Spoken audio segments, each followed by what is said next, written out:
Hello, welcome listeners to another episode of Listen, Learn, and Love, hosted by Richard Osler. My guest on today's podcast, joining me from her home near Boston, Massachusetts, is my new friend, Suzanne Greco. Welcome to the podcast, Susie. Thank you, Richard. It's great to be here with you and all of your listeners today. This is one of the most important podcasts we've ever done. And we're going to talk about Susie's journey with both sexual abuse and then domestic abuse. And as I prepared for this podcast, I had tears in my eyes reading about Susie's story and all the work she's done to get herself in a really good spot and navigate sometimes really complicated situations that occurred on her path to healing. And then also now to write a book and do a podcast to help other survivors. It also helps all of us that are better trying to support survivors. I've been an LDS bishop. I had no training in this space, and I probably added to the burden of brave people that opened up to me that were survivors of sexual abuse. This is a book that I wish I had read 10 or 20 years ago, just to give me better tools to support people like Susie. So for those of you that are allies, parents, friends, please check out Susie's book. We're going to talk about that and listen to this podcast. We said a prayer before we started, and we just hope this podcast will help you that are survivors, that are looking for other stories of survivors to give you hope. And as I mentioned, allies. In the show notes, I just sometimes like to mention up front what we're going to put in the show notes. We will put a link to Susie's book, The Stone Sphere, so you can get it on Amazon and other places. We will also put Susie's email in the show notes. She's looking for other survivors to reach out to her. We'll put her Facebook page, and we'll also have her website, thestonesphere.com. But once again, Susie, welcome to the podcast. Thank you, Richard. That was a wonderful. I'm just so happy to be here, and I do hope this will help survivors and also those who interact with survivors and really want to be allies with them. Let me read a little bit about her bio, listeners. She's a Latter-day Saint. She's a survivor of both sexual abuse and domestic abuse. She holds a master's degree in theology from Harvard Divinity School. And as a side, we had a daughter that graduated from Harvard Divinity School. And when I saw that, I just lit up because of the wonderful experience she had. And is also a doctoral candidate at the University of Edinburgh School of Divinity. Her research examines systemic complicity in religious ritual perpetuating gender-based violence.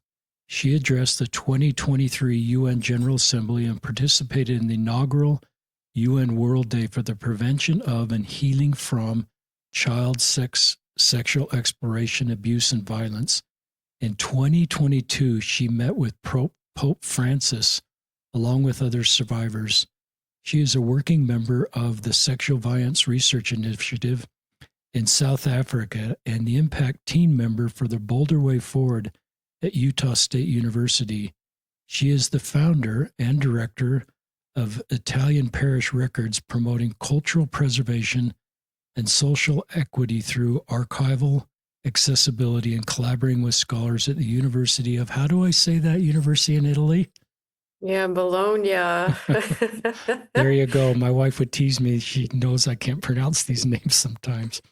And she's they're hard. And she is the author of Stone Sphere. But we'll just start. Unless you want to say anything before we go into the podcast at this point, Susie. No, thank you for that amazing introduction, Richard. Thank you very much. It's really an honor to be here and have this opportunity to talk about my experiences in the book that I've written. Let's talk about the book. Why the title, The Stone Sphere, and the image on the front of the cover? Yeah, so when I was healing or trying to heal, I was reading a lot of different books about sexual abuse and violence and It was always embarrassing to buy a copy or to be reading it or to take a book anywhere because then people immediately stigmatized you, et cetera, et cetera.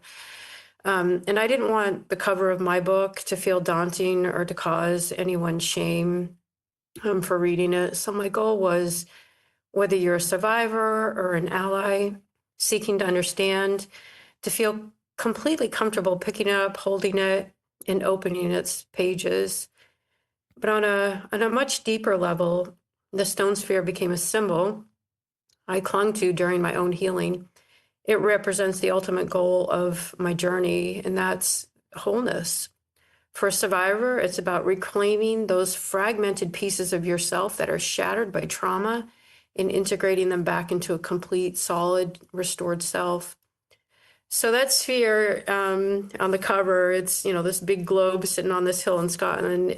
When I first saw it, it was a beacon and symbol of hope and healing and the possibilities of becoming whole. And that's truly what this book is about.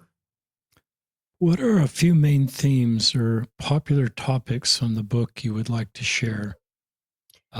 Go ahead and just, I think the first one you're going to talk about is untrained ministry and institutional harm.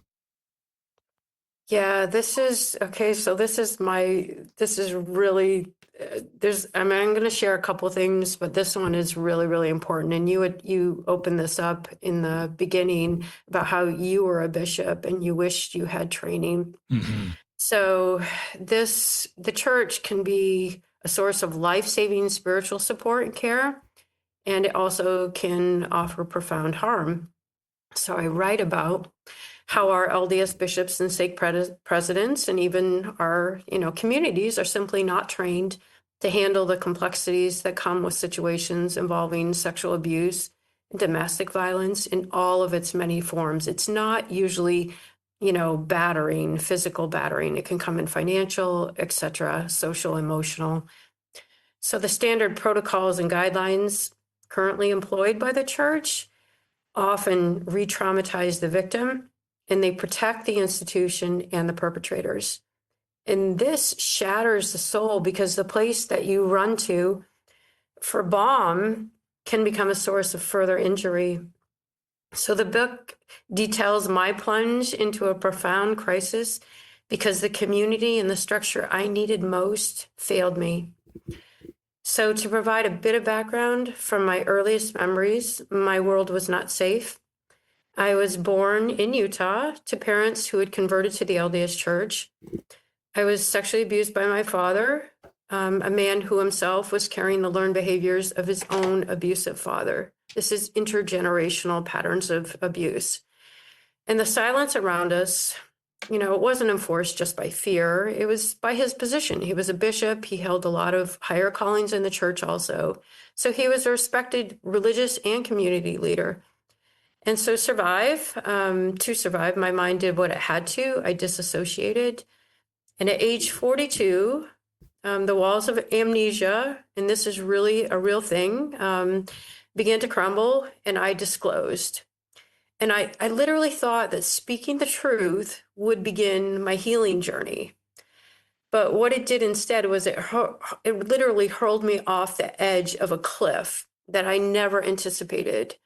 A devastating cascade of PTSD symptoms set in, and severing of almost nearly every social support I had. And I found myself in a situation where I was a stay-at-home mom of 3 children. I was financially bound to my abusive husband, and I was utterly terrified. And then about 6 months later, an unplanned meeting changed everything. I went in for a temple recommend interview, and David Holland kind of walked in. He said usually his counselors did the interviews, and David F. Holland was our new stake president at the time. And he said, "Susie, come on in." I didn't even know how he knew me or my name, which totally caught me off guard because there were over 1,000 people in the stake and he was brand new. And I just want to pause here. I want to acknowledge David Holland's incredible integrity. So President Holland, he gave me permission to use his name in my book. Only my name and his name and a few other people do I actually use their real names in the book. All the others are pseudonyms. And this really speaks volumes about his character and his commitment to these issues. So, like many priesthood leaders in the LDS Church, President Holland, in this Temple Recommend interview, he began with certain assumptions. He'd been cultured and had certain biases, and he'd also spoken to some of the people that were very close to me. But then after asking me a bunch of questions that I wasn't really answering because I didn't want to talk to him, he asked the question, "So what's going on with you?" And I looked at him squarely and I said, "I was sexually abused by my grandfather and my father."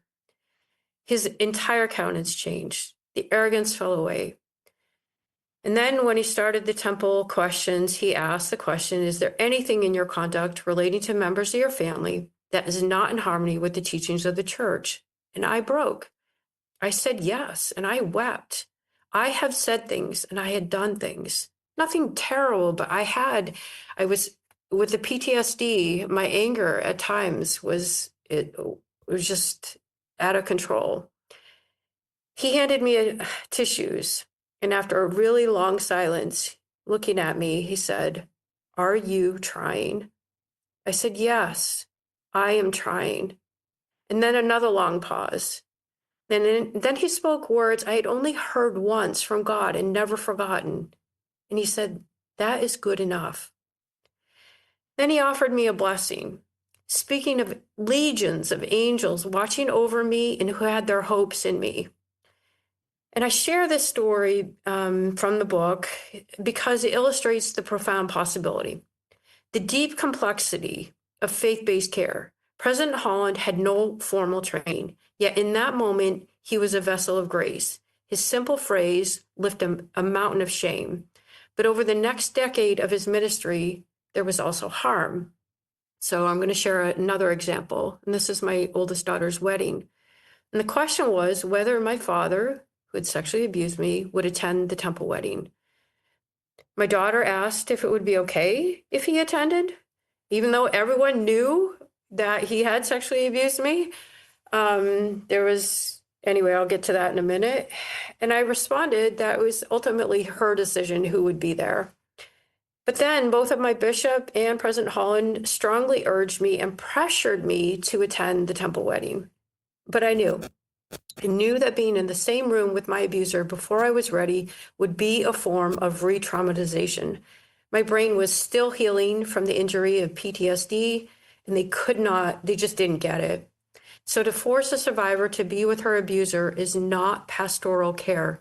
It's an act of what I call assisted suicide.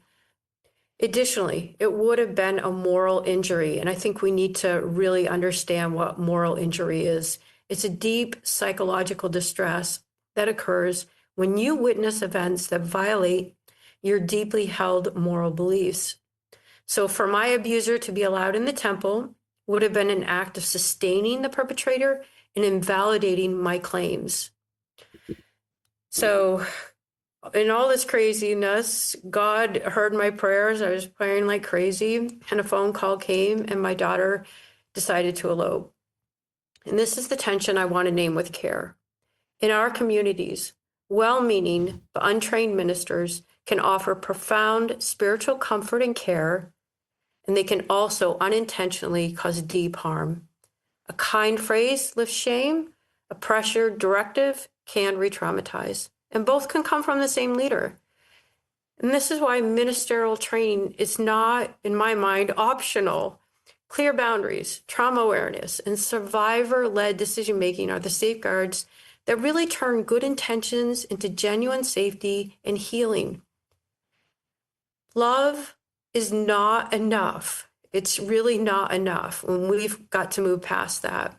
So my path out of an abusive marriage after initially disclosing child sexual abuse took over a decade. And I just want to share this because in legal settings, my PTSD was weaponized against me.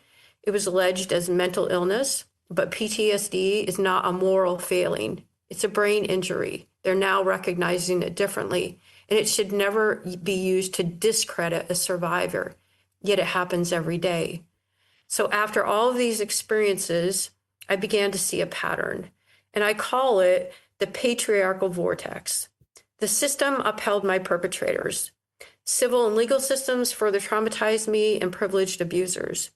It wasn't until I sat in a gender violence class at Harvard Law that I saw the architecture really clearly. So many of our systems were designed by men to protect men, and women and children do not have equal rights under civil and ecclesiastical law, or what we call divine law in our church. So there's a buddy-buddy system of leadership. When all decision makers are men who work, serve, and socialize together, Diane Rosenfeld at Harvard Law talks about this, male-to-male alliances form. And this can unconsciously lead to believing a fellow male leader over a woman, over women, or sometimes even children who come forward. And it's not necessarily malicious. It's a human bias amplified by closed systems. And this really needs to change. I'm going to ask your next question, but just a personal comment, listeners, as I'm listening to this, and I have a word copy of what Susie's sharing. I'm just writing everything she's saying. I'm just underlining in double lines and starring things. And you have a gift of communication and a gift of words to help us understand your journey. So thank you very much. And I'll just go ahead and ask the next question. Or just I think it's a lead-in, just transition, a transformative theology of forgiveness.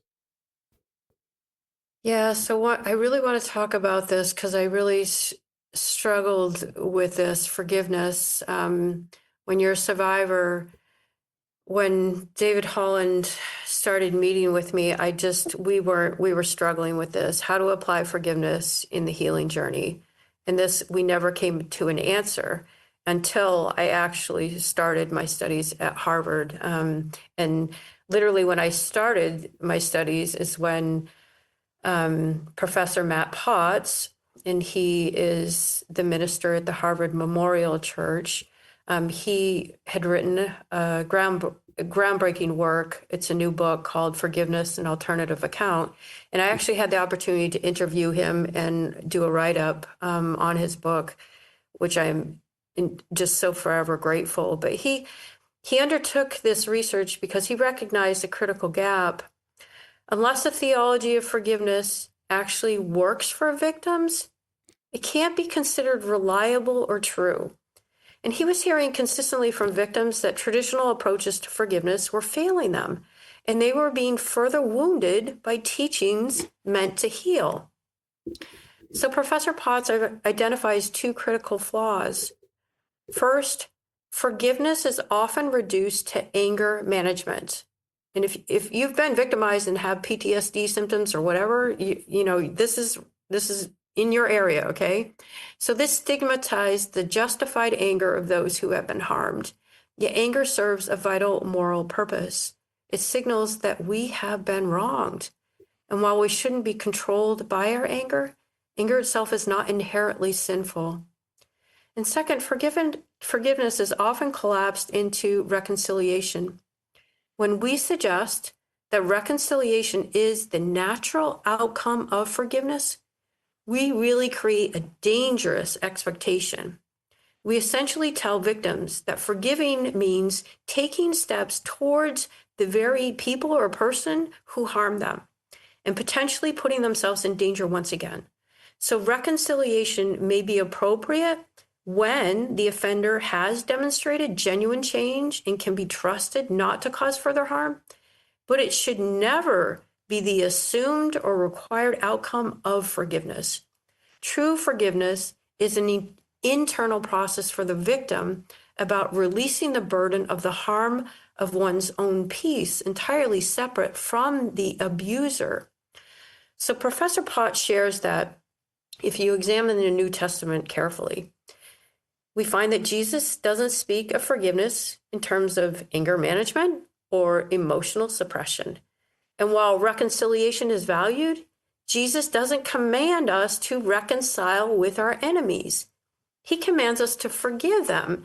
And that's really the crucial distinction. So I love this. I just really took to this. And he talks about, the Apostle Paul tells us that God will reconcile all things. So reconciliation is God's work, not necessarily ours, although we can have a part in it. So I question whether we as humans even have the capacity to fully reconcile with those who remain our enemies and continue to threaten us harm. So this raises a really, really profound question. If forgiveness is indeed a divine commandment within our Christian tradition, why would we pressure victims, and I know this happens all the time, to suppress their natural moral responses and force reconciliation with those who have harmed them? So we need to think a little bit more about how we, especially leaders, when we sit with survivors or victims. This is really, really important. I give some other examples in the book that I think are telling from other leaders. So yeah, I was so grateful to learn about this with Matt Potts and David Holland together, because this really changed everything for me. Just another terrific section, Susie, where I wrote wow and big exclamation points, big stars. I'm trying to not just go back and rehash, because I want you to get through, and then maybe we can talk about this stuff. But I think I'm thinking back to my earlier self before I listened to survivors, and I think I would have made the mistake you're inviting us not to make, is your healing comes from you. This is wrong, but I think this is where I was. Your healing for you comes from you forgiving the person, and then you're able to move forward. And I'm realizing that that's just adding trauma to you. And the way you talk about this in the terms, I would want you to manage your anger, because that probably helps me. I don't want to be uncomfortable. Emotional suppression, another good vocabulary word, but it's just so helpful. And the light bells are just kind of going off in my head as I'm reading this. So super, super helpful. And on another note, you bring up Matthew Potts. My daughter brought me to hear him speak one time, and I will never forget. And then when we came back for graduation, I said, can we go hear Matthew Potts speak again in that beautiful church? And she took me there, and we heard him speak again. And so it's just awesome that you have this relationship with him, and it's part of your story. And you could comment on that, or you can just keep going forward. The final theme that you're going to address for our listeners is healing, redemption, and spiritual. How do I say that word? Transcendence. I didn't say that right, Susie. Transcendence. Yeah. Well, I'm really glad you got to actually meet Matt Potts. I think he's a phenomenal professor and minister. So I also know I think I made him a little comfortable, because at the divinity school, I was pretty open that I was a survivor of, I call it clergy abuse, because my father was a bishop and held, higher positions in the church. And so sometimes clergy didn't want to be around me because they, thought I was angry at them, or I would be angry, but I wasn't, I didn't feel that way. I felt really grateful for everything I learned from him. Yeah, he's an amazing person. Yeah, there's really amazing people at the Divinity School. I have to say this. A lot of my professors at the Divinity School, they're just really good, decent people, really, really good, morally and ethically sound people. And I think that's really one of the things that impacted me being at Harvard, because in the other schools, it's not always the case. So anyway, moving on. Okay. The last kind of final theme, I mean, there's a few other threads in the book, but this one really is the kind of the heartbeat of the entire story. It's about healing and redemption and spiritual transcendence. It's the golden thread of hope that runs throughout the book. And it's about a new creation that can begin. This healing obviously isn't a simple bandage. This took I want to, I'm in my 50s now, and I lost like a good portion of my life to this, which is, I mean, child sexual abuse is soul murder. And then once the amnesia wears off, and then you have to go through the process of dealing with all that, I've lost half my life. So I've really relied on God. This is a transformation woven, I believe, from divine grace and the sacred solidarity of a cosmological community, all the people on the other side of the veil, which I really talk about a lot in the book. When you're a survivor and you actually disclose abuse, a lot of your social ties are going to be severed. Even though you won't anticipate it, they're going to be severed. And it shows up. I God just shows up in my life in all these miracles. And my book is just like all these miracles happening all the time. And I really lean into N.T. Wright. He reframes miracles not as interruptions of nature, but as glimpses of the Creator at work, renewing the world from within in fresh, breathtaking ways. And that's what I feel like he's done with me. So you can read about this in chapters like Ministering Angels, Fallen Angels, and Patience. And it all culminates powerfully in the final chapter that I write about trauma and spirituality. And these pages explore the mentors who appeared when they're needed most, and the meaningful coincidences, the synchronicities that feel like divine gifts, and those pure moments of grace that just pull me back from the brink every time. So I'll share one experience from the book. There was a time I was really deeply worried about my eldest daughter's future. Her safety was on the line. And because of all the trauma drama being played out in my family's life at the time, and David Holland was acting as an intermediary, trying to provide some measures of protection. And one afternoon, driving my youngest daughter to gymnastics, I was highly agitated by everything going on, and my mind was racing. And as I turned onto the interstate, this huge red-tailed hawk suddenly appeared, literally skimming my windshield by mere inches, so close. It just, startled me and took my breath away. And at that exact moment, literally the exact moment, my phone lit up and I saw that it was David Holland. President Holland was calling me. And the synchronicity was stunning, but I was shocked. Like my body was shaking. And in the Native American spirituality, that red-tailed hawk is seen as the protector spirit. And I knew this cognitively, but in my heightened state of stress, that knowledge could not soothe me. So after dropping my youngest off at gymnastics, I went to the temple, which is my sanctuary, and I completed a session and sat in the celestial room, where I was overcome by an overwhelming, powerful, and peaceful sensation. And I really felt as if I were surrounded by angels. And then when I left the temple, I turned my phone back on and I saw a text message from President Holland, and it read, "Susie, I feel angels are surrounding you tonight." How could he have known? We were miles apart. I hadn't spoken to anyone about the hawk or, the phone call, the presence of angels in the temple. So this psycho-spiritual imprint of that event is forever with me. It compelled me to reflect on the mysteries of the universe, the boundaries between humans, nature, and the divine. In a moment of dire vulnerability, it became strikingly evident that a higher power was trying to communicate with me through a bird, a spiritual leader, and angels. And later, President Holland confirmed that measures had been taken to ensure my daughter's safety. And this encounter is etched in my memory forever. Just the power of this event.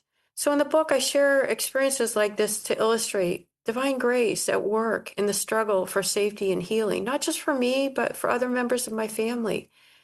And this grace appears through earthly mentors. And David Holland he went above and beyond what I've ever seen an ecclesiastical leader ever do for my family to help save our family. And also through divine figures and dreams. who have shown me future events with stunning accuracy and through the transformative power of creative imagination. So I'm going to take us back to that stone sphere that's in Scotland, okay? So when I saw that sphere in Scotland, this globe sitting on this hill, I had this instinctive, overwhelming desire to build one myself, which is crazy, but I just had to. And I didn't know why. I just knew I had to do it. So years later, I would come to understand that the sphere is the universal symbol of the self or of wholeness. And my hands were building what my soul was yearning for. So this motive of wholeness kept appearing. I also designed a water feature. It's a circle, and half of it is water, and half of it is solid stone. And this perfectly represents the marriage between the unconscious and the conscious mind, which is a beautiful image of integration, or what Carl Jung would call individuation. And that's the process of becoming whole. And it also appeared through a lifelong pull towards genealogy work. I've been doing Italian genealogy for 26 years, and I have come to learn there is a very thin veil between our world and the spiritual realm. So I learned we really are part of a vast interconnected web of existence. And I share in the book, and this is really crazy, but I share in the book that the ancestors from the other side of the veil who were helping save my life, they were not my ancestors. I'm not Italian, okay? These were the ancestors of my then abusive husband. And because they helped save my life, I felt called to found the nonprofit Italian Parish Records. And our mission is to preserve and make accessible all of the Catholic parish records in Italy. So it's kind of like a love story. And this is the hope of the stone sphere, that even in the fractured pieces of our lives, we can find seeds of new creation. The healing is possible, that redemption is real, and that transcendence awaits us, not as some dream, although I've had many of those, but as the next step on a sacred journey we're all walking together. And this leads me kind of to the core action that a call for reform. We must advocate for religious ministers to be trained in trauma-informed care and dynamics in sexual violence in all its many forms. We also need community-wide training, and we must implement survivor-centered protocols and dismantle the legalistic hotline system, replacing it with true victim advocacy and support. The main priority should always be the safety and the well-being of victims.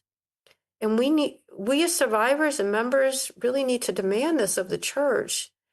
And we must be the ones, as the scripture says, to strengthen the disease and bind up that which is broken. And this is the work of Zion. And just speaking to the survivors out there, your voice matters. Your pain is valid. Your faith is yours, and it can survive and even thrive beyond the failings of this institution. You're not alone.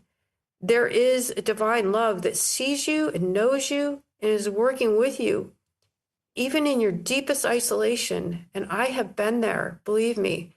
Read my book and you'll know I've been there. In this book, I write about this is a living monument to all the survivors out there. And there's a lot of us. So keep going. And your story is our catalyst to change.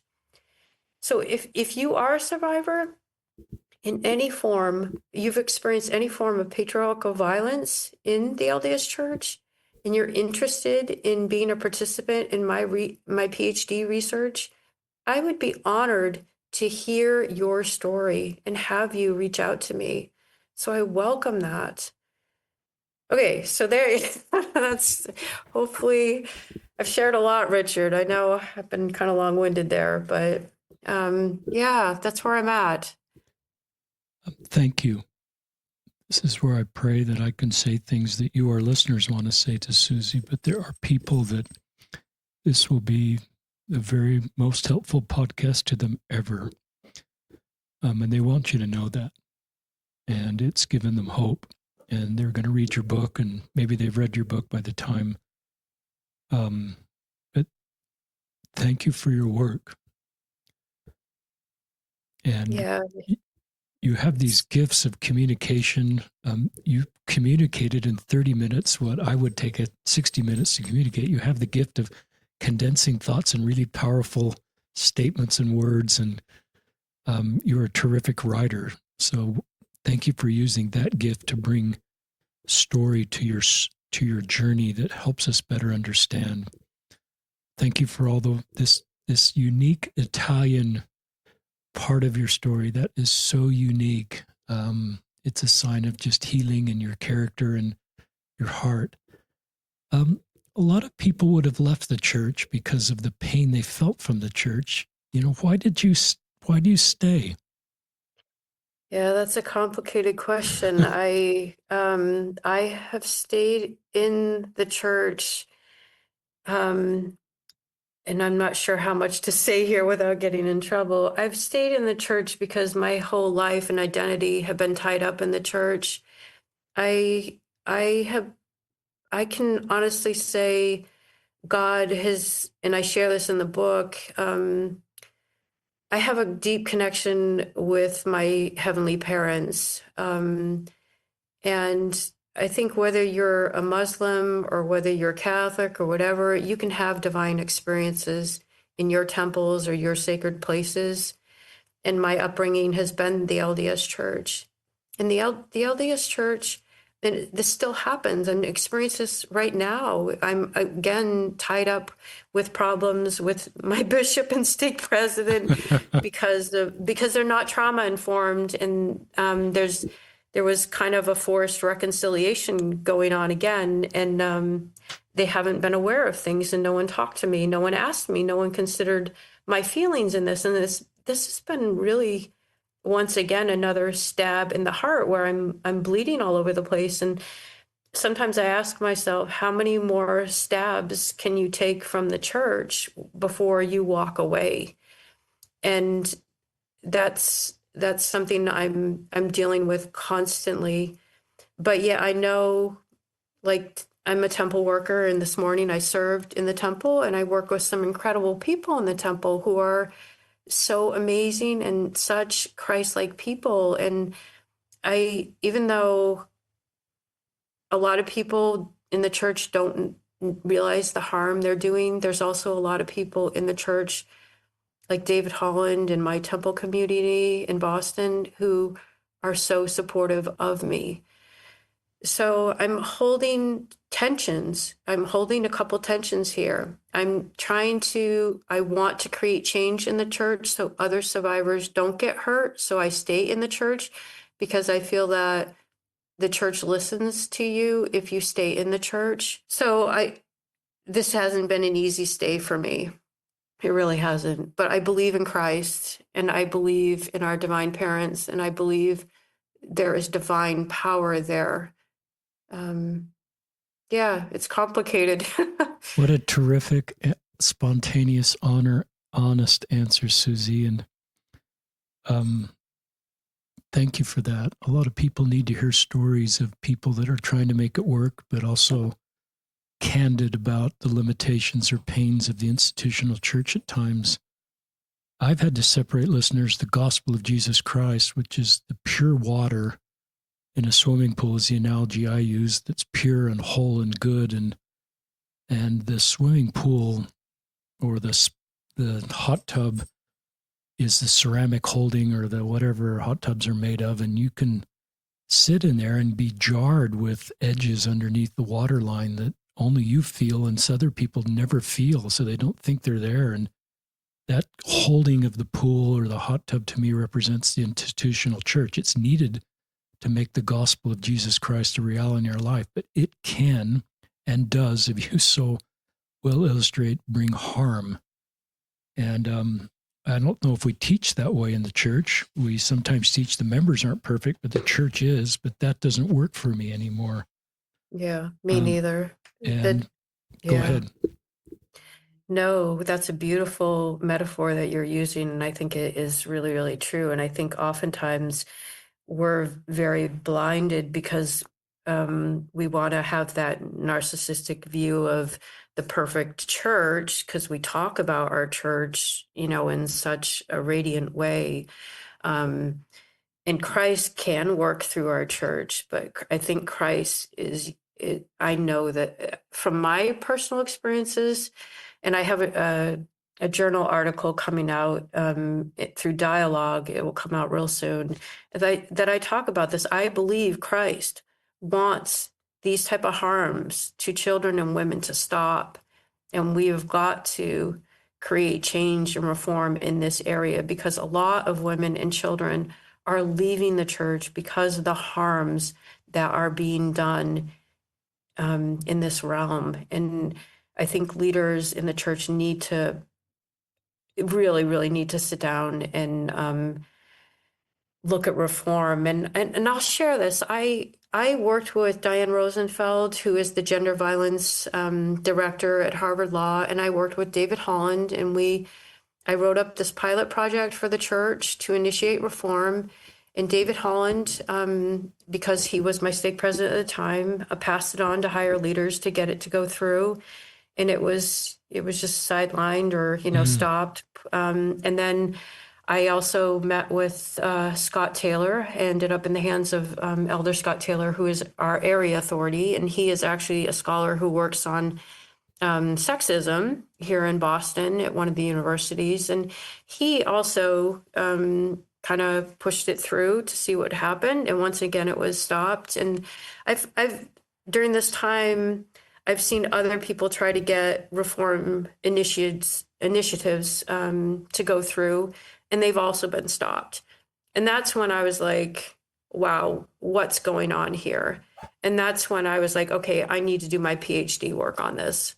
We've got to show them in a real way. And that's what the Boulder Way Forward is also doing, and trying to raise awareness. And the brethren need to recognize this. I mean, they can drive out women and children, and then you'll have just, a bunch of men left in the church. I don't know. I don't think they want that. And I don't think that's what Christ wants. So anyway. I just love what you are doing and tried to do within the church. And I love that Scott Taylor is an ally to you. He wrote a blurb of support that I've just read this morning for your book. I love that David Holland wants this story to be part of your book, because when we know better, we do better. I would certainly want the things that I have done not well as a leader in the past, the mistakes I've made, for people to learn from them. It helps heal me. I talk a lot about the LGBTQ space and where I was and where I am. And I try to be pretty honest with the mistakes I made in the past, because it probably helps heal me a little bit. So maybe it heals the organization of the church when we mature to the point we can recognize error, we can recognize the need to do better, we can talk about the past and unteach things from the past. And so I hope for better days, but I admire people like you, Susie, that are doing everything you can in your circle of influence to improve things. And I admire you. This is all a labor of love for you, because you want to heal other people and going to get a PhD to further this cause. I'm going to go back to the dialogue, if that's okay, and just ask questions that came to my mind. Do you have more time to spend with us, Susie? Yeah, I do. Absolutely. So way back at the beginning, in this first interaction with David Holland, President Holland, he asked the question, "What's going on with you?" And you looked at him and plainly said, I was sexually abused by my grandfather and father.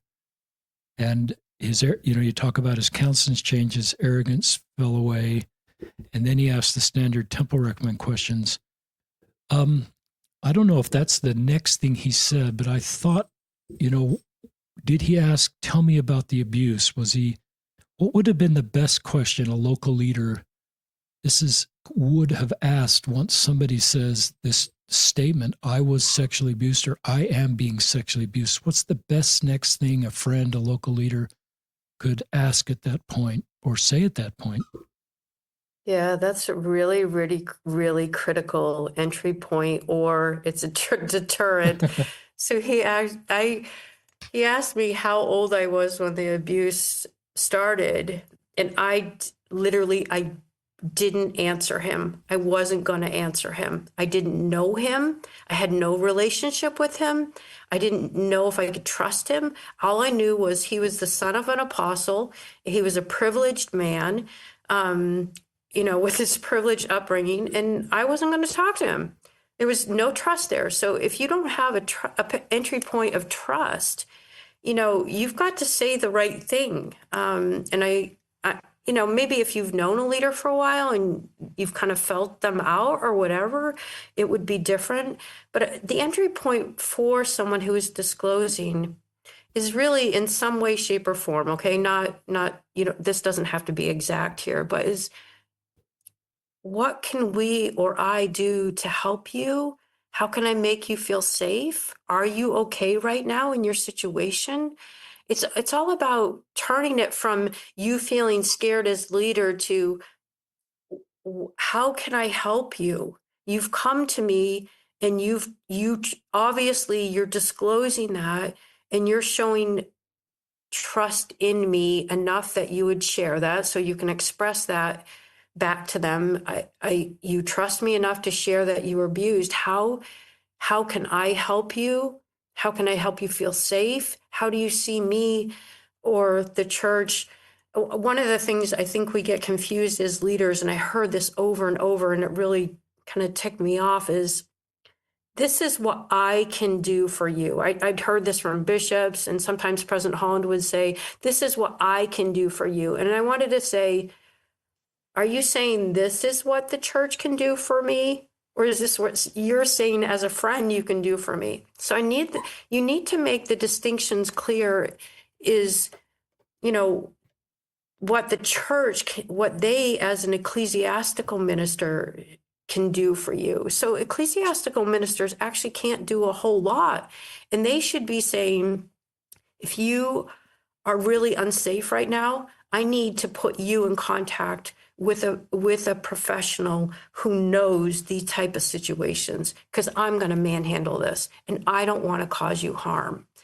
And if they want spiritual care, say this happened 20 years ago and they just want spiritual ministering, then the ecclesiastical leader can offer spiritual care, blessings, or words, scriptures, but they shouldn't go into an area where they have no ability. And they should never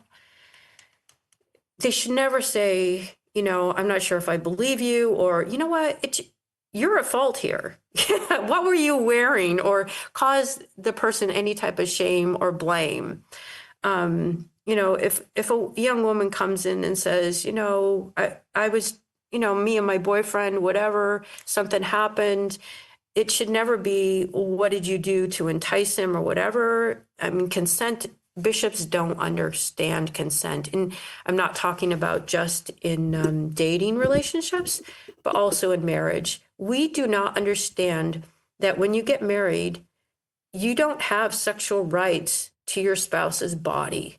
You do not have sexual rights. I mean, the UN and I write about this in my book. I didn't understand this as a married woman, that I'd been married, marital rape had happened. That was a whole learning experience. Consent in sex is always negotiable in marriage, and we need to talk about that. We need to educate members. Anyway, I've gone way off your initial question. No. I could talk about this stuff for hours. Sorry, I will bring it back. Yeah. Terrific answer. And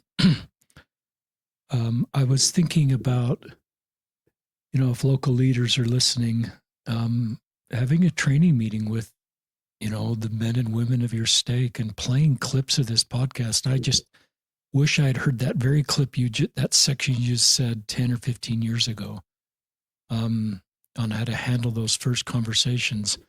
I also thought, could a local leader in advance talk to their stake? This is a stake president or bishop probably, and saying, if you are currently in an abusive relationship or have been, um, and you want to open up to me, this is how I will respond and use some of the content you said. And I don't know it's the right thing for everybody to open up to a bishop or a stake president, because that can still be difficult.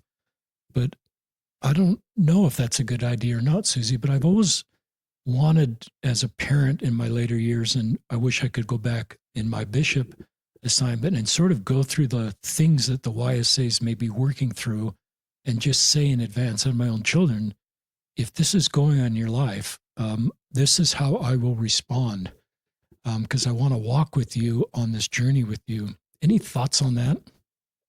Yeah, it's really, really important. David Holland, and I couldn't understand this. I feared the man, because he was a man. He was an ecclesiastical leader, and I had to go, go speak to him. And the only reason I kept going to speak to him is because God kept giving me these signs that I was to meet with him. And if God hadn't given me those signs, I wouldn't have gone to meet with him, because I didn't know what his intentions were, or his integrity. But I learned over time, like you said, he was willing to walk this journey with me. And I write about this in the book, how I gave him materials and I gave him books. He read The Body Keeps the Score. He read Great. books, Dan Allender's book, Healing the Wounded Heart, with me. And he gave it to other survivors who he was ministering to. And he actually, because of who he was, he opened doors for a lot of survivors to come to him. And I actually, when I went to Rome and I met with Pope Francis, David Holland was honored there on that stage for his work with survivors from the LDS Church. And that says a lot about him, and that all these women were willing to open up and come to him, and, people with past histories of abuse. One thing I want to bring out is leaders can say that, if you come to me, this is how I'm going to, I'm going to be open to you, and I'm Good. going to walk this journey with you. But having said that, you need to be prepared how to walk that journey. Okay. So you can't just say that nilly-willy. And this takes a bit of time and training. And it's not just the leaders who need to be trained. We need to have Fifth Sunday lessons where the community is being trained, because the community does not understand perpetrator-victim dynamics. And usually in our church, the men control and hold the narratives, and women will back off and tend to isolate. And you think that means they're guilty, but that's the exact opposite. So there's a lot of dynamics. And also just share this is, like, you have to be so careful when you're actually offering advice. Like someone said randomly, why don't you get out of, to just tell him you're leaving him. Just tell him you're leaving and go, get away, just run. Women should get out of these terrible, violent situations. They should just go. And that is the worst thing a woman can do, because if the man will actually take his violence out on her if she threatens him in a certain way. And we had a woman in our stake, she was shot by her husband when she threatened him that she was going to leave. So we have to be very well trained. And this isn't just a light thing. So that's why I mentioned ecclesiastical leaders can offer spiritual care and ministering. And that's different from psychological or safety care. And that's where I think our church needs to change, where we would have an access person who knows this type of stuff, whether it's, a different calling or the Relief Society president, or a different access point where you could get assistance. Really helpful. The way our curriculum is structured in the church, Fifth Sunday or a fireside are really so much of the content is legislated, structured, that it gives a bishop or a stake president or a Relief Society president very little latitude to do this kind of training. And I think our members are yearning for discussions about these harder topics. So this would be a great Fifth Sunday lesson, but there's only like 4 a year. Yeah. I think this would be a great fireside potentially to bring somebody clinically trained in and speak to whoever at a stake level or ward level. I think a bishop, a Relief Society president, a stake president can do things like that. And firesides are a little more opt in if people aren't comfortable with the content. I'm just, I really think there's a need, and I think our members really want to talk about the very things you're talking about.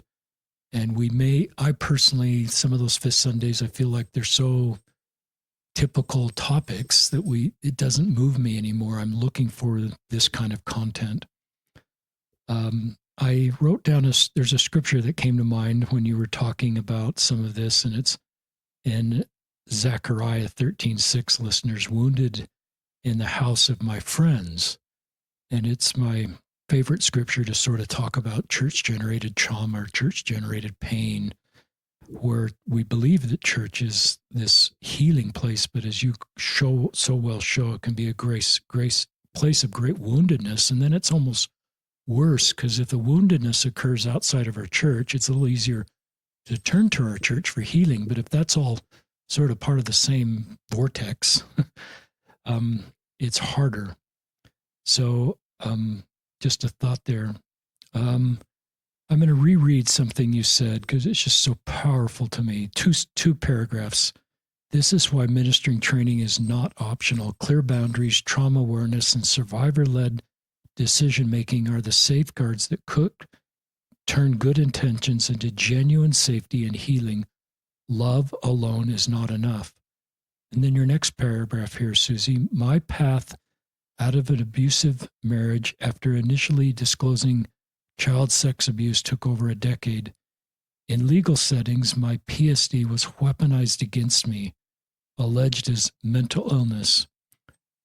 But PSD is not a moral failing. It is a brain injury, and it should never be used to discredit survivor, yet it happens every day.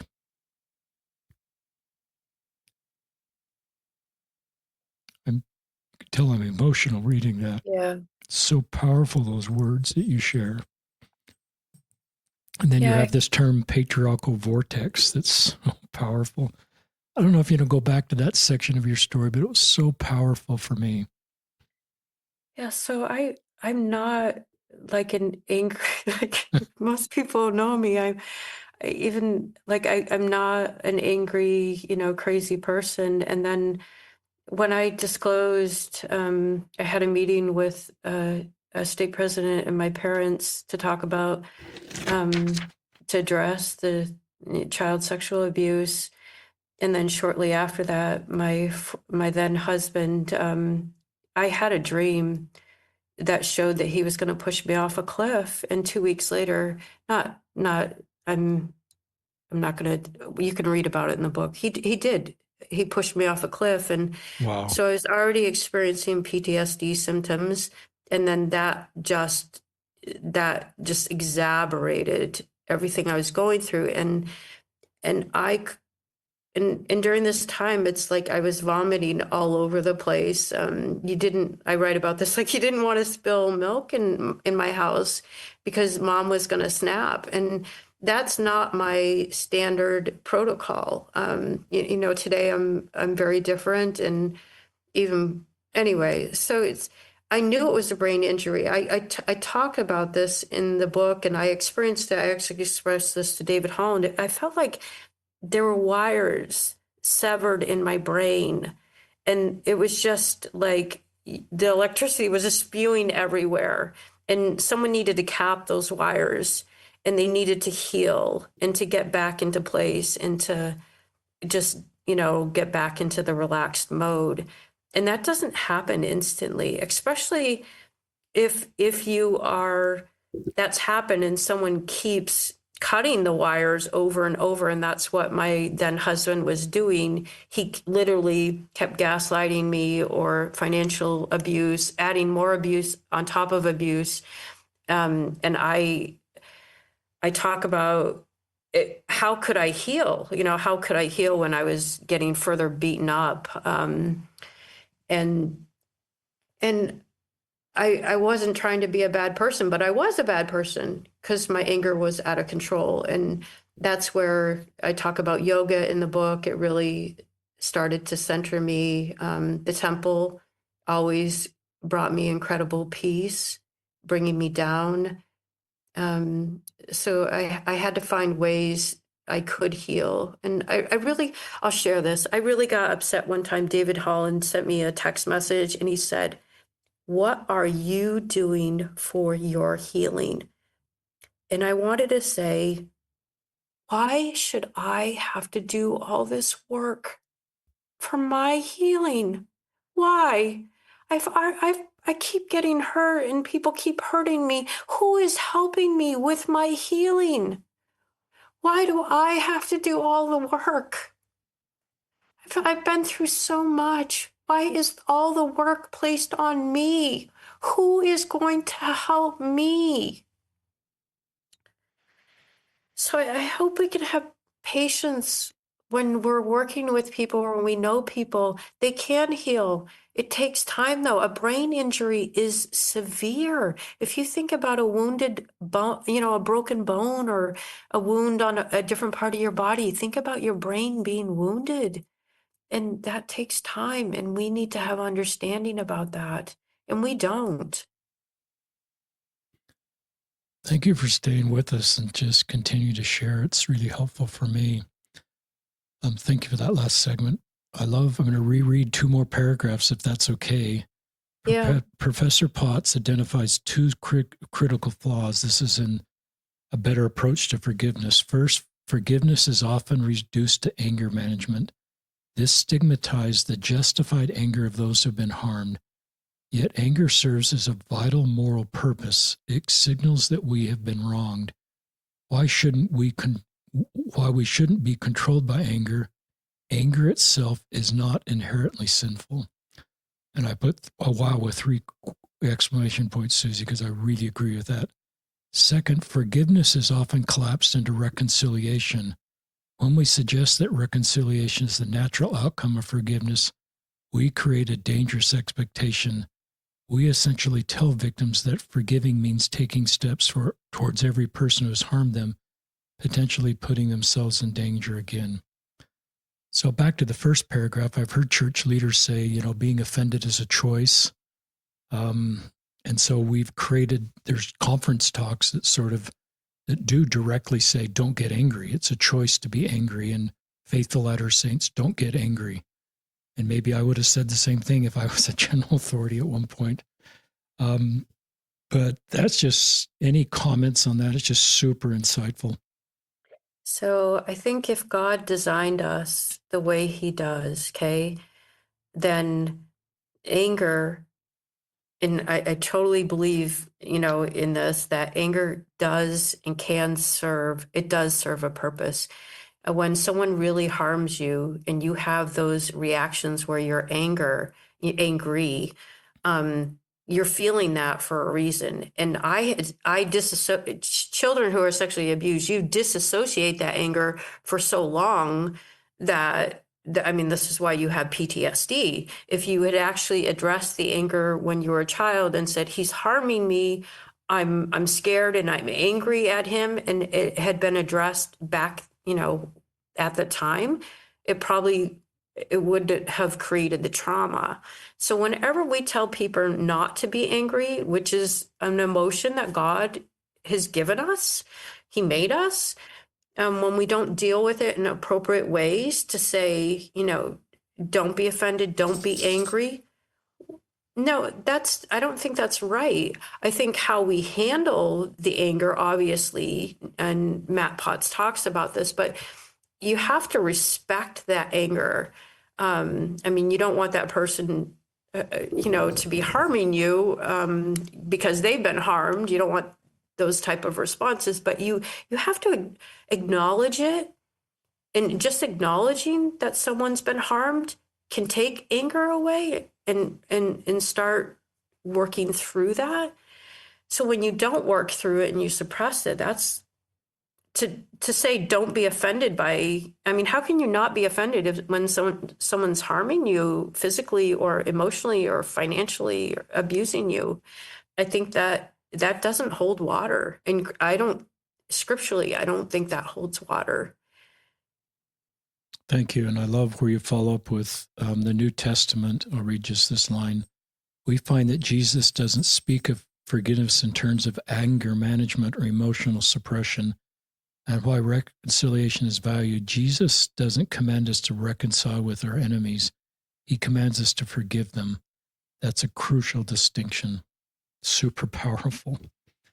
Yeah, yeah, it really is. I'll share this. And I write about this in the book. David Holland, he he is kind of believing my then husband, and he wants us to reconcile. He wants our marriage to work out, but he doesn't realize the extent of the harm, and he brings us together a couple times. And there's this one scene in the book I write about this, how he's brought us together. He then leaves the room to go take care of something, and he leaves me in the room with my abusive husband. And then he comes back and he wants to resume the conversation. And I can't handle it anymore. And I run out of the room. I just run out of the room. And that was, I think he got it, that putting us together was one of the most harmful things for me to be experiencing.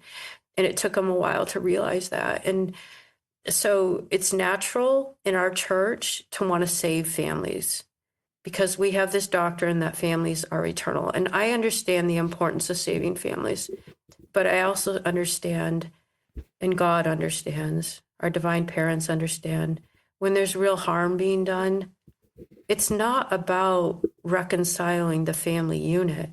It's about the safety of everyone involved and everyone flourishing.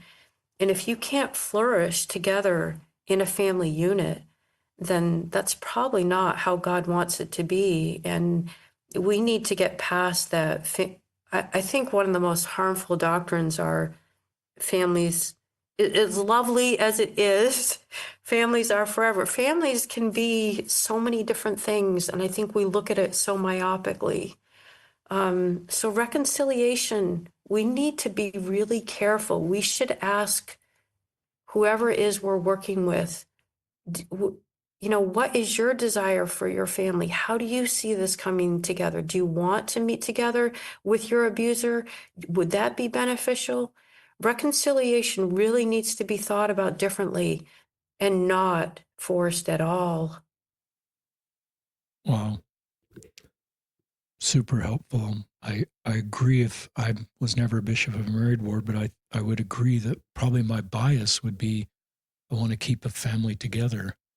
But then after listening to this, I just wrote safety is more important than reconciliation after you just taught us that. And that's a super powerful segment. And I think it could be relieving to local leaders that my job is not to save this family, quote unquote, but to heal the survivor and to provide safety for the survivor, and just let that look any way it's going to look.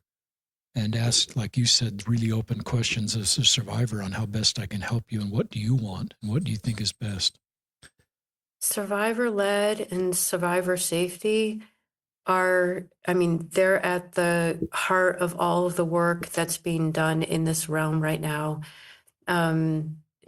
It's really, really important. The survivor, even though they may be traumatized or be shaky or not be able to communicate fully, if they can gain control, you can let them lead, then you're countering what the perpetrator has done. And that enables them. It brings trust. And that's really, really important. And safety should be the number one goal. And we don't think about that. We're always about, oh, let's bring everyone back together. Let's make the family happy again. But because we're not putting the survivor in the middle and working on their healing and safety, no one else, the children and everyone else involved in that sphere or community, whatever you want to call it, they're going to be hurt because the survivor is continually hurt.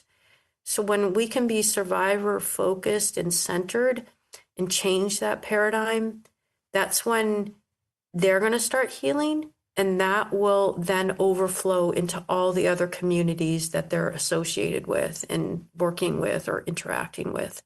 So it's really, really important.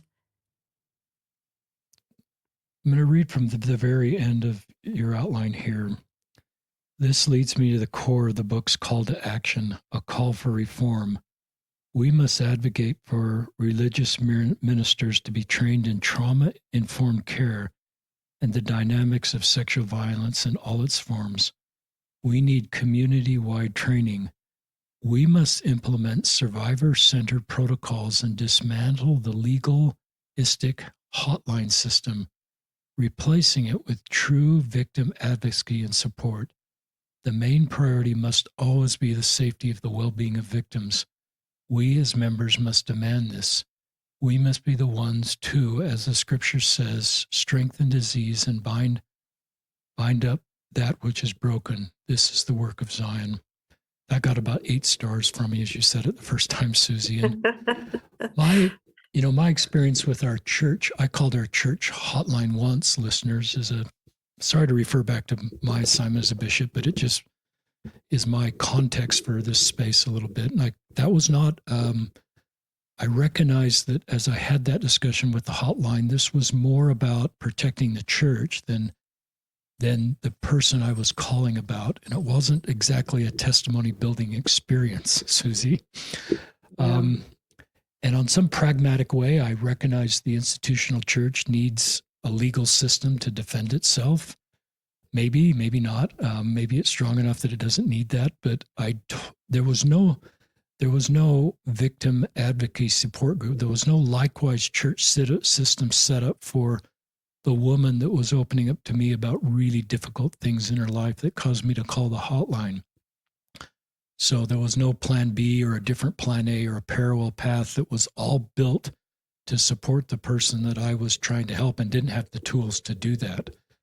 So that section of your podcast really, and your work really resonates with me. And I sense that was some of the work you tried to move forward that didn't move anywhere. And so I have a son that's a therapist. Listeners, I've talked about our son, Jake, who is a therapist for survivors of sexual abuse.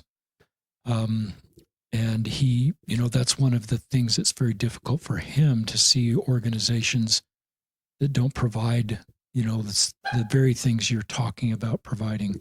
Any more thoughts on that section?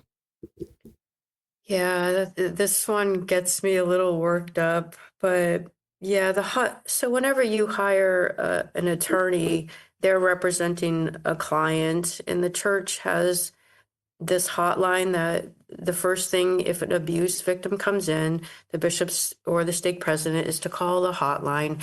And so that's set up to protect like you said, the leader and the church.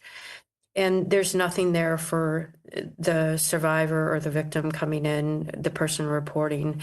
And this is where it really needs to change. Instead of calling the hotline, the bishop should say, in some shape, way, or form, I want you to know that these are the people that I can offer you assistance from. So depending on the situation, this person may need an attorney. And I know that sounds crazy, but in some of these situations, you have to think about it. Who represents the victim? Okay. So if you turn to the police to report, like for child sexual abuse, you need to report that to legal authorities, and that would be the police. Well, the police represent the state. So for certain instances, that's the right person. But, and also, other people may need to be involved. And it can vary, but sometimes that the person, if it's a woman, an older woman, or, not an older woman, but a woman, she may need to just go see an attorney. And she doesn't have, maybe she's being financially abused or whatever, but she should be able to go to some NGO or some professional advocate who knows about all the resources that would be able to help her. Because when you're in these situations, you can't think clearly. You have no idea who to call, what to do. I remember calling a helpline for a woman when after I got pushed off the cliff, and they said, all we can do is talk to you. We can't really offer you services. And I hung up. I was so disgusted. I needed to know how to handle this legally and how to move forward and to be okay. And just recently, I just found out about an organization not too far away from me who could offer me all of those services. So a bishop, and in my pilot project, I talk about this, is a bishop should have a couple organizations that are in their community that he would be able to say, if you call this person, they can offer you these type of services and they're gonna be able to help you because I've used them before and I know them. Like you've been to their place and you know there's a relationship there. So this is really, really tricky. So the church has got to do away with the hotline and start being, victim centered. And yeah, I could go on and on about that. Sorry. I'm with you on that. What a beautiful statement to be victim centered. And I think of Jesus and how he was victim centered. He didn't ever use those words that I'm aware of, but all the people that he ministered to were survivors. All the people on the margins. So he was very much focused the way you're inviting us to be focused and doing everything you can to help us improve. And I pray for better days in this space because it's heartbreaking and really good people leave our church because of where we are on some of these issues. And I'm kind of coming to the end of my questions. I'm glad you brought up David Holland. We had a prior, and I'm grateful, David Holland, I don't know if you'll ever listen to this, for your willingness to be in this space and all the good work you're doing and willing to talk about the things you wish you'd done better. I certainly feel the same way. I wish I'd done better. And when we know better, we do better. I'm remembering a prior podcast guest, Preston Jenkins, several years ago, who was a survivor of sexual abuse. David Holland was, I believe, his bishop at the time, was very helpful to Preston. I remember seeing David Holland at our daughter's graduation, and our daughter Emily mentioned how, as a professor, he was a wonderful individual for her. But I never came up to David Holland. I just saw him from a distance, Susie, and never came up to him, thank him for the work he did with Preston and with our daughter. And I'll probably never get a chance to cross paths with him, but I'm grateful for him and the work he's done for you and his willingness to understand this space and do everything to do better and also to move this agenda forward. So I don't want to, this is still about you, but I'm admiring. No, I think, hold on, I'm going to interrupt. Sorry. Okay. I think we should actually, you know what? You've heard my survivor side. I think, and I open this as an invitation, I think it would be really great to hear or even have a discussion where you've got, I think, a minister where you share his side of the view, where David Holland could say, this was really hard, or this, this worked, or whatever. I think he should come on your podcast, and I think he would bring a lot of insights, into this. That's a great idea. Maybe I'll reach out to him, or maybe he'll reach out to me, but I love that idea. That's a terrific idea. So I'll be brave like you and reach out to him and see if he'll do that. I love it. That'd be great. In the show notes, listeners, and I want to give Susie just final word is just, we'll have, please check out her book at Amazon and Benchmarks, I believe, and read it, share it with others. We'll have her email on the podcast, or Facebook, or website. And just, this needs to scale. I hope this podcast, when I look at it in a couple of weeks after it's released, is significantly higher in listenership than our trend rate, because everybody needs to listen to this story. It's a really, the very best podcast we've probably done in this space. And I don't want to discredit other sexual survivors that have been on, their heroes too, but this is really powerful one. So, and just thank you, Susie, for your courage to talk and bring all your skills to this space and your continued work. And my prayers with you that is, you're not at the finish line, obviously, with what you're doing. And I admire all your academic work, your personal story, and all the organizations you're involved with or founding. including this passion project in Italy of ancestral work and just moving this forward. And I just invite us to do everything we can do also to better support survivors. But Susie, your story reminds me of this famous quote that I read on a lot of the podcasts. It's from Henry Norwin from the book The Wounded Healer, and I'll read this now. Quote, "A minister's service will not be perceived as authentic unless it comes from the heart wounded by the suffering about which he or she speaks. The great illusion of leadership is to think others can be led of a desert by someone who's never been there." End quote. Susie, you're the wounded healer, and your courage to be authentic about your story and share it and write about it is giving hope and healing to so many. I'll just leave it for you for any final comments for our listeners. Well, first, thank you. Thank you for having me on. I really do feel honored that you would have a survivor on. A lot of people don't want survivors on because they don't want to talk about these heavy issues and look at them.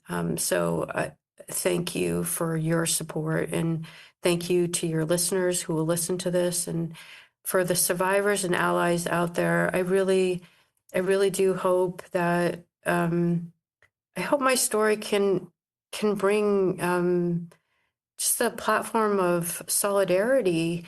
I know in like the Catholic Church, so many people have found each other and they help each other, and our church has not done that. And I really hope that this can be a spark. And I just want you to know that I wrote this book during when I was trying to get out of the abuse, and I didn't want to write this, and this wasn't who I was. I'm a very private person. And I really felt God, my heavenly parents, telling me, you need to write this. And I questioned them. I said, why? I don't want to write this. I don't want to write this. I don't want to do it. I'm not a writer, and I'm not outspoken. And all of these things I was dealing with. I was sitting on the floor in my room, closed, wondering what was going to happen to me next, and writing this book. And it just didn't make any sense. But God kept telling me, write it, because other people's stories have inspired you, and your story will inspire others. And all I could think of how could my story inspire anyone? I'm still in this crazy place, getting hurt. But but it got written and it got published, and it's actually, I want to just bring this forward too. It's published under an academic press, under religious studies, spirituality, and trauma. So this is a memoir, but it does have an academic treatment to it that is very readable. Good. So, yeah, thank you. Thank you. I hope I didn't interrupt you when I said good. I didn't want to stop you. Do you have anything more to say? No, I've spoken long enough. Thank you.